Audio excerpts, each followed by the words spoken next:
So after a ceasefire between the US and Iran was reached yesterday night, today Israel has focused fully on Lebanon. And it's beginning to look like the message that was sent to Iran is now manifesting in Lebanon. Israel is now gradually returning Lebanon to Stone Age. This is even going to be worse than what happened in Gaza. But look at the destruction, the massive destruction. This is even, and again, one other thing is that today, despite the ceasefire, there was a missile attack in Iran, and the missile was said to be coming from either Kuwait or UAE. And according to reports, Iran has not retaliated. But when the ceasefire was reached, Iran continued to send ballistic missiles to Israel and to other Gulf nations. In fact, what they did yesterday was like a send forth, like, oh, before we go home, let's try and cause 1 or 2 damages so that everybody can go home with a bleeding nose. That was what Iran did. But this morning, I think Iran too woke up with a bigger bleed. These people. But the worst case now is the fact that Hezbollah is being pounded by Israel right now. In fact, this time around is going to be very worse because for the fact that Israel is now focusing entirely on Lebanon, I don't think at the end of this that Hezbollah is going to be able to, stand for too long, because now there has been a disconnection between the funding that comes from Iran, because now Iran will be rebuilding their country. Iran will be investing a lot of money to rebuild their country, while Hezbollah is also struggling to pick their pieces. A lot of their infrastructures in Lebanon has been destroyed. All the places where they keep their weapons and many things, many damages have been done. In fact, right now as we speak, Lebanon is bleeding. It's looking like where it is what you can call a war-torn zone. That is what Lebanon looks like right now. So what Israel is trying to do is simple.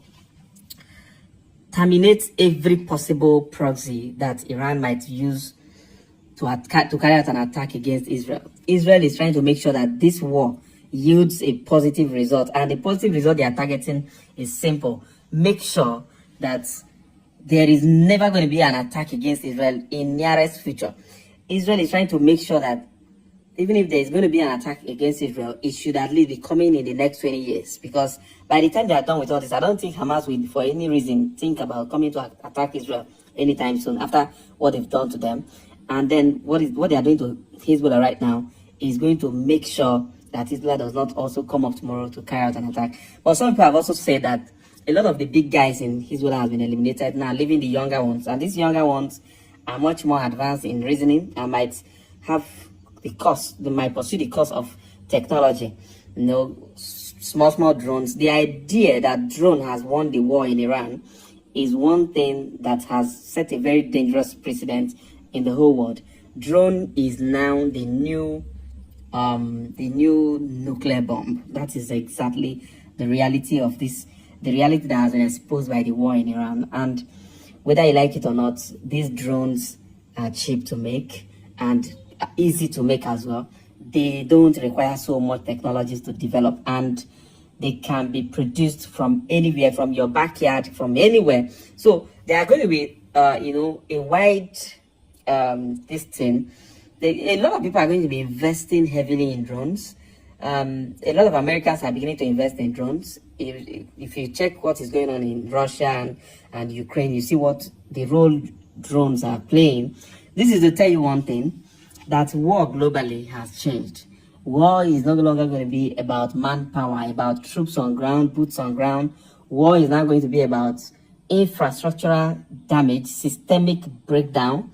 While the missiles can help you bleed your economy, bleed your resources, because they cause much more damage with a single strike, but they come very expensive.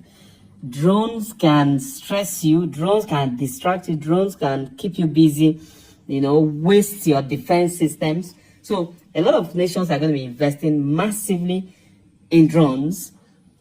And then you begin to wonder what war will look like in the next 10 years. In the next 10 years, probably people won't be going to war. People will start developing drones that can travel long distance. Iran is definitely going to develop drones that can reach the United States. Iran is definitely going to either build a nuclear weapon or buy one, probably from North Korea. And I've always said this thing. The state at which the US is leaving Iran is simple. Iran is now going to be stronger than ever. Iran is going to be stronger than ever, and they are going to have a nuclear weapon. Actually, Iran is going to have a nuclear weapon, and it might not be taking more than 2 years to do that. They might not have to develop it. They might actually buy them and even test a nuclear weapon. Iran should be testing a nuclear weapon in the next 3 to 5 years. They'll be testing a nuclear weapon, either developed in Iran or bought. But they are going to have it. That thing I had always said is going to come to pass. Go and write it down. I said it that if the US leave Iran the way they are, Iran has become a world power. Iran is now a world superpower. They cannot project power. They can project deterrence. They can project threats to global economy. Iran has proven that fact, and the United States could not do anything about it. That is the message that has been passed. Simple as